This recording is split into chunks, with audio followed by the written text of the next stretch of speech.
अंकित तिवारी जी।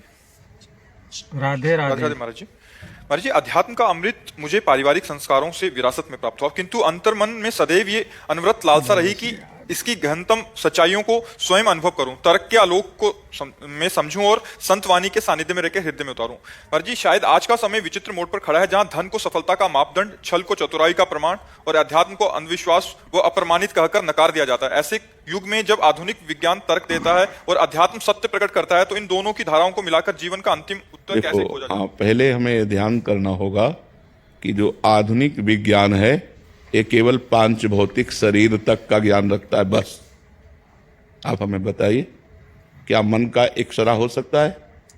क्या मन का अल्ट्रासाउंड हो सकता है? सीटी स्कैन हो सकता है? क्या बुद्धि का हो सकता है? तो फिर इसके आगे कारण शरीर है, विज्ञान जानता ही नहीं। सूक्ष्म शरीर और कारण शरीर में इसका प्रवेश नहीं, तो आत्मा में इसका क्या प्रवेश हो जाए? आत्मज्ञान में क्या प्रवेश? तो विज्ञान केवल स्थूलवाद है, स्थूल शरीर से लेकर स्थूलवाद के अंतर्गत है। तो विज्ञान जब आत्मज्ञान जानता ही नहीं है, तो उसका विरोध या उसका पॉजिटिव निगेटिव का कोई मतलब ही नहीं है। हम जिसको जानते ही नहीं है, वो पॉजिटिव बोले तो हमारी पहुंच के बाहर है, निगेटिव बोले तो हमारी पहुंच के बाहर है। तो वो केवल जय श्री अध्यात्म के द्वारा जो ज्ञान प्राप्त किया जाता है, वो केवल अध्यात्म के राधे द्वारा ही है, राधे। वो विज्ञान के द्वारा नहीं है। और प्रभु जी, बहुत सारी बातों को जो अध्यात्म में है, जी। तो वैज्ञानिक जो दुनिया है, जो लोग हैं, वो अप्रामाणिक कहते हैं। हमें बताइए, आप एक बात बताइए। जैसे एक बात चल रही थी अभी कि जब बाल्यावस्था होती है किसी शिशु की, जैसे 0 से 5 वर्ष की जो उम्र है, अगर ऐसे बालक या बालिकाओं को कुछ हो जाता है। ये चर्चा पांच भौतिक शरीर को, स्थूल को लेकर है ना, बिल्कुल। अध्यात्म को लेकर तो नहीं है ना। तो आप इसको कैसे प्रमाणित कर सकते हैं अध्यात्म से? जो आत्मस्वरूप है, निर्विकार है, वो चाहे बच्चे में हो, चाहे यंग में हो, चाहे बूढ़े में हो।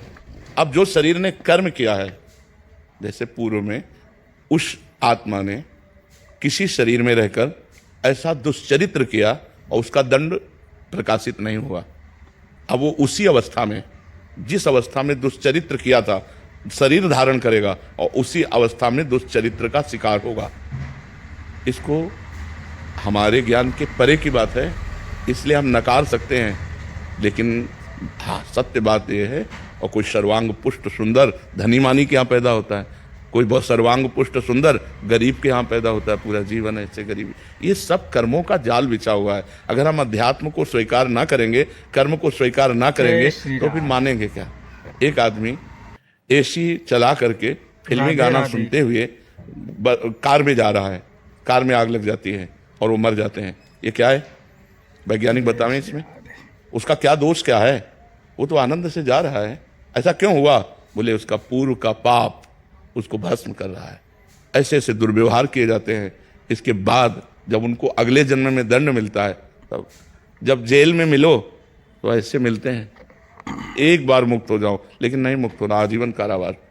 हम मानते हैं उसने कोई पाप नहीं किया, लेकिन कारावास भोग रहा है। क्यों? पूर्व में ऐसा पाप हुआ है जो गुप्त रहा, वो पाप दूसरी जगह फंसाकर उसको दंड दे रहा है। आध्यात्मिक ज्ञान के बिना सही निर्णय नहीं हो सकता। आधुनिक सामने जो प्रक्रियाएं हो रही हैं, उस वर्तमान की घटना को देख करके हम भगवान को कोस सकते हैं, लेकिन उसके कर्म पूर्व के यदि देख लो तो लगेगा इसको ऐसा ही होना चाहिए। जैसे कोई यहाँ भयानक पाप करता है तो आपके अंदर इच्छा होती है ना कि इतने निंदनीय कर्म का फल ये होता है। वही कर्म गुप्त रूप से हुआ, कोई नहीं जाना, दब गया। अब वो जब फल आएगा, चिथड़ा पड़ा मिलेगा वो, तब तुम्हें लगेगा कि ये तो आराम से बैठा था, आराम से आ रहा था, इसने इस समय कोई पाप नहीं किया, लेकिन पूर्व का पाप उसको चिथड़ा उड़ा देगा। जैसे अब ये अध्यात्म के बिना विज्ञान हमको इसका उत्तर दे जय श्री राधे। कि माँ के गर्भ में ही ये रोग होता है। पॉलिसिस्ट जो किडनी है, राधे राधे। ये माँ के गर्भ में ही सृजन होता है। तो पूर्व का पाप। और ऐसी माँ तपस्विनी भजनानंदिनी, ऐसे पिता जिनके प्रताप से हम संत बने बचपन से, और उन्हीं का आशीर्वाद चल रहा है। तो ये भी प्रसाद उन्हीं का दिया हुआ है। तो ये प्रसाद क्यों मिला? क्योंकि हमारे कर्म थे। तो ऐसी माँ के गर्भ में आए, पॉजिटिव निगेटिव दोनों। तो निगेटिव में किडनी पॉलिसिस्ट हो गई, और पॉजिटिव में वो इतनी भक्त थी कि हमारे अंदर भक्ति के संस्कार हुए और जगत पावन करने वाली भक्ति का प्रकाश हुआ। जगत पावन, जगत मंगल करने वाली भक्ति। तो इसमें विज्ञान क्या कर सकता है, हमें बताइए। अध्यात्म की पहुंच। एक आए थे भारतीय विज्ञान संस्थान, हाँ, उन्होंने बताया कि जहां से हमारा ऐसे हो जाता है, वहां से आपका प्रारंभ होता है। बोले जहां हम हाथ खड़े कर देते ना वहां से आपका प्रारंभ होता है। आप भी वैज्ञानिक है और हम भी वैज्ञानिक है, लेकिन हम जहां तक पहुंचते हैं तो ये बात अलग है।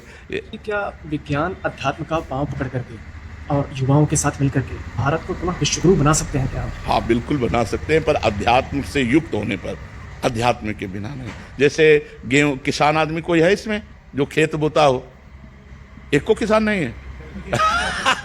जब गेहूं गलेत में आता है, गलेत का मतलब बाली निकलने वाली होती है, यदि उस समय काट लिया जाए तो एक दाना नहीं होगा। तो ये जो 12 वर्ष से लेकर 20-22 वर्ष तक की अवस्था है, ये जवानी कही जाती, किशोर अवस्था, ये पूरे जीवन की गलेत समझो। अगर इस समय वीर ह्रास हो जाएगा तो वो फिर नष्ट हो जाएगा। अगर 1 महीना 2 महीना रुक जाए गलेत के बाद तो वही 40 मन 50 मन गेहूं होता है। तो ऐसे 20-22 तक अगर ब्रह्मचर्य रह जाए और फिर गृहस्थी में जाए तो वो कभी भी ऐसी कमजोरियों को प्राप्त नहीं होगा और बड़ी उन्नति होगी। देखो ब्रह्मचर्य स्मृति को पुष्ट करती है, ब्रह्मचर्य नस नाड़ियों को पुष्ट करती है, ब्रह्मचर्य अध्यात्म को पुष्ट करता है। अब आज हमारे समाज में ब्रह्मचर्य किस जीव का नाम है ये पहचानना मुश्किल है। बॉयफ्रेंड गर्लफ्रेंड रिलेशन, ये वो इतनी गंदगी बढ़ रही है कि अध्यात्म के बिना जीवन शून्य लग रहा है। आप देखो ना, नए नए बच्चों को देखो, केवल उत्साह है विषय भोगने का, उत्साह है व्यसन करने का, उत्साह है गंदे आचरणों का।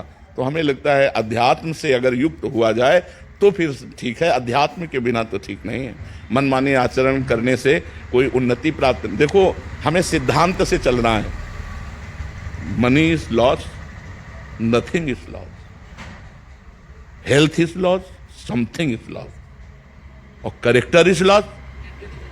ये केवल पढ़ने की बात नहीं, इसको उतारा जाए। आज क्या है और पहले था धर्म गया तो सब गया। चरित्र का मतलब धर्म होता है।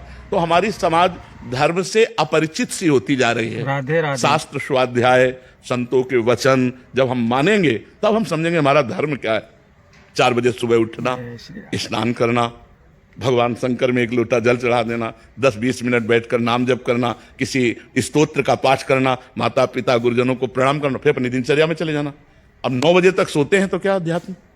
आप सोचो 9 बजे तक, 10 बजे तक, 11 बजे तक सोते हैं लोग। ये क्या दशा हो रही है? रात्रि में 2-2, 3-3 बजे तक जगे और ऐसे मनोरंजन में, और फिर सुबह 10-11 बजे तक सोए। तो जीवन को व्यर्थ नष्ट किया जा रहा है। अध्यात्म के बिना जीवन, 4 घंटे 24 घंटे में सोने पर बिल्कुल आराम से हम रह सकते हैं। 4 घंटे सोने पर, और 6 घंटे 7 घंटे यदि आप सो तो आप सोचो 10 बजे सो जाओ, 11, 12, 1, 2, 3, 4, 6 घंटे सो गए ना, तो 10 बजे और 4 बजे के बीच का अगर नींद में गया, इसके बाद बढ़िया दिनचर्या। हम कह रहे 5 बजे उठ जाओ, कम से कम सूर्योदय के पहले तो उठ जाओ। पर लोग कैसे उठेंगे? क्योंकि रात्रि में उनको विलासिता करनी, मनोरंजन करना है, अपने मन को शांत एकांत होता है ना, उस समय जैसे योगी भजन में मन लगाता है तो भोगी भोग में मन लगाता है। तो इसलिए अध्यात्म के बिना जीवन सुरक्षित रहे। तो यदि हम अपने समाज को धर्म की शिक्षा, अध्यात्म की शिक्षा, शास्त्र शिक्षा दे तो ऐसा नहीं कि परिवर्तन नहीं होगा। आज लाखों लोगों का परिवर्तन है, क्योंकि यहाँ आकर के जब बोलते हैं तो मुझे पता चलता है कि लाखों लोगों का, अगर हम प्रयास करें, वो प्रयास तभी हो सकता है। पहली बात, अर्थ की चाह ना हो, अर्थ की चाह न हो, और दूसरी बात, जो बोल रहे हैं वो जीवन में होना चाहिए। अगर हमारे जीवन में ढकोसला है, पाखंड है, तो हमारी बात तुम्हारे ऊपर असर ही नहीं करेगी। वो तभी करेगी जब हम वैसे ही आचरण से चलें, वैसे ही जो तुम्हें उपदेश कर रहे हैं वही हमारे जीवन में हो, और उस उपदेश का कोई मूल्य ना ले तो उपदेश। अगर हम परमार्थ की भावना से, क्योंकि अध्यात्म बिकता नहीं है, और जो बिकता है उसे अध्यात्म नहीं कहते, पक्का बात समझना। आप ऋषि परंपरा से इतिहास उठाकर देख लो, तो यदि हम मिल करके अपना सुधार करें और अपने पड़ोसी का सुधार करें तो हमारा समाज क्या पूरा देश सुधर जाए। हम अपने को सुधारें, पहले हम में आचरण। हमारे यहाँ पद्धति है, जो हम उपदेश दें वो स्वयं में होना चाहिए। ये नहीं कि पर उपदेश कुशल बहुते, दूसरे को उपदेश दे और अपने में वो आचरण है नहीं, तो उसी को पाखंड कहते हैं, उसी को नाटक कहते हैं, उसी को दंभ कहते हैं।